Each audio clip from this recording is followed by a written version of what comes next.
I recently came across an article on f-stoppers talking about size and does camera size matter. Now, I think I've actually made a few other videos talking about this, but I think it's a good point to reiterate that yes, size does matter.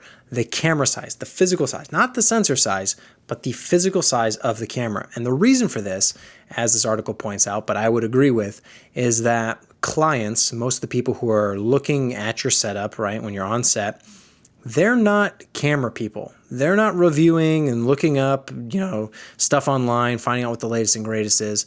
They just kind of know, have some kind of idea of what movie cameras look like, what TV show cameras look like, and what professional cameras look like in general. So when you show up with a teeny tiny little camera, even though it might be the best camera there is, they don't know that. They're expecting a big camera.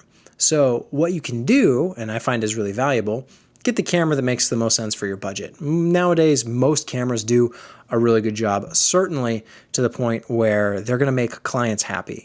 Unless a client has a particular request for a particular camera, which 9 times out of 10, they're probably not, but they might. You can just get whatever works with your budget. Maybe it's a rental camera, or maybe it's something you buy. Maybe it's a DSLR or just a smaller form factor, because that's the great thing. Technology is shrinking all this stuff. Even the high-end cameras are getting smaller and smaller because they want you to put them on drones and fly them around, or they just want them to be small and compact and mobile. And so what you do then is you kit it out, right? You put the rails on, you put the matte box on, you put a battery brick on, you put a big LCD screen on, you put handles, you put it on a big tripod, you make it look big. And all of that stuff does serve a purpose.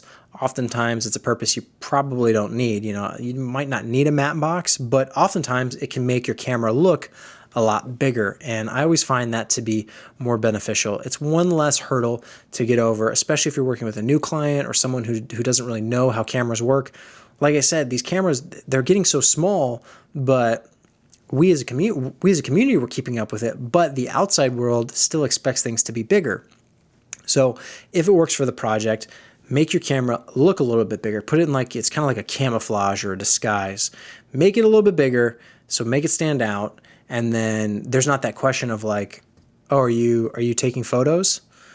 I get that quite a bit shooting on the GH4. They think that the camera can only take photos, and that's not their fault. I mean, they're in other industries. They don't understand how cameras have advanced, and now we've got these hybrid cameras, and they're actually better than some of the old, bigger cameras. They just see a picture camera, and they think I'm there taking photos, when in fact I'm taking video. So almost all of the time, I won't say all the time, because there are situations where it's beneficial to be small and mobile and compact, but most of the time, I'm putting the rail kit on, I'm putting the matte box on, I'm putting the battery bricks on, the LCD screens, the whole deal. Even you can throw a follow focus on there if you want. You might not even touch the thing, but the idea is to make it look as big and as bold and as impactful as you can, because then they don't have to worry about someone shooting video on a photo camera. Now, I'm sure in 10, 20 years, this will all change, and people will, the younger generations will grow up, and there'll be these people in these positions of power who are requesting jobs and paying the bills and all those things. And they'll get it. They'll understand that smaller cameras do just as good a work as the bigger cameras in some cases. But right now, there's a lot of value in having that matte box. So you can find a cheap one online. Maybe I'll even put some in the description below, just different matte boxes you could play around with. That's one of the most helpful things. But with a matte box, you usually want a rail kit, and then with a rail kit, you can do some other things. I usually hook my Tascam audio recorder, because if you've watched some of my other videos, I like to record audio in 2 places, on the camera and on the Tascam. But I'll even put the Tascam as part of the rig, to make it kind of this big hunk of a block looking thing. And it maybe isn't necessary, right? You might look at that setup and be like, why is he using a matte box? What's that doing? Honestly, nothing. It's not doing anything other than looking the part. A lot of animals out in nature, right? They'll puff themselves up to look big and intimidating and look powerful. And we kind of got to do the same thing with our cameras sometimes.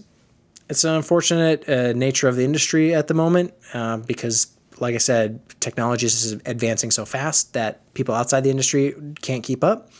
So you know, make it look cool. And oftentimes that means making it look big.